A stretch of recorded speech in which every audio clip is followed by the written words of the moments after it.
In yet another sign of the extraordinary power of Donald Trump, this past week we have seen a number of tech billionaires basically bending a knee before him. Sam Altman, the CEO of OpenAI, and who I mentioned in my last video about the orb, is the latest tech billionaire to donate $1 million to the Trump Inaugural Fund. In a written statement, Altman said, "President Trump will lead our country into the age of AI, and I am eager to support his efforts to ensure America stays ahead."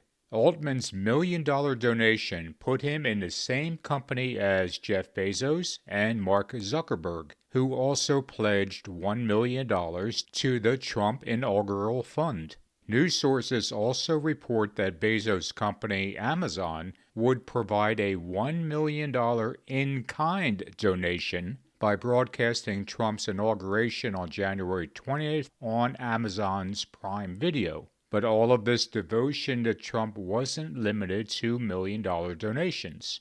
Apple CEO Tim Cook dined at Mar-a-Lago on Friday night, which was just one day after Sundar Pichai, Google's chief executive, and Sergey Brin, a Google founder, together dined with Trump on Thursday. Mark Zuckerberg flew in to meet Trump on Thanksgiving Eve, even though Trump had previously threatened to put him in jail for life. Jeff Bezos will also sit down with Trump next week, despite a long history of Trump insults and threats.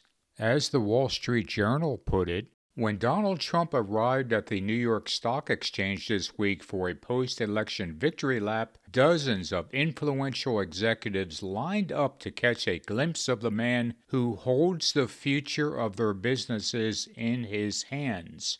Gathered behind red velvet ropes were senior executives at Visa, Meta Platforms, Goldman Sachs, Charles Schwab, and Citadel, according to people who were present. Real estate and aerospace magnate Robert Bigelow was spotted in the crowd, as was investor Bill Ackman.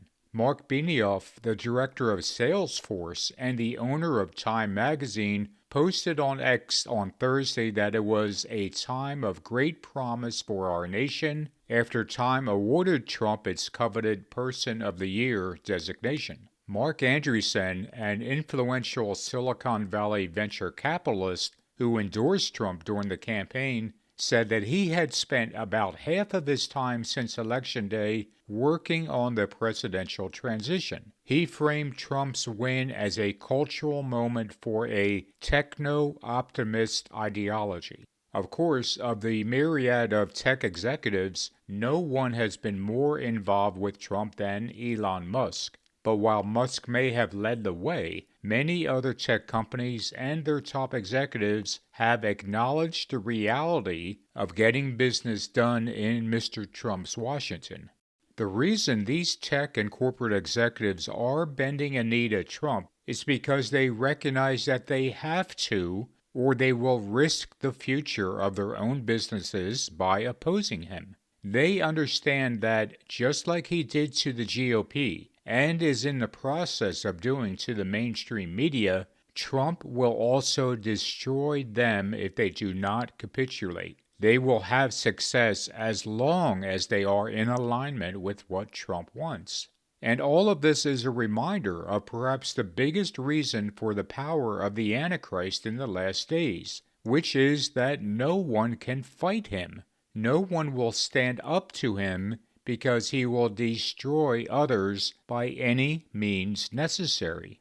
What we are witnessing right now is that many of the richest, most brilliant, and most powerful people in the world are bending a knee before Donald Trump because they are afraid of him.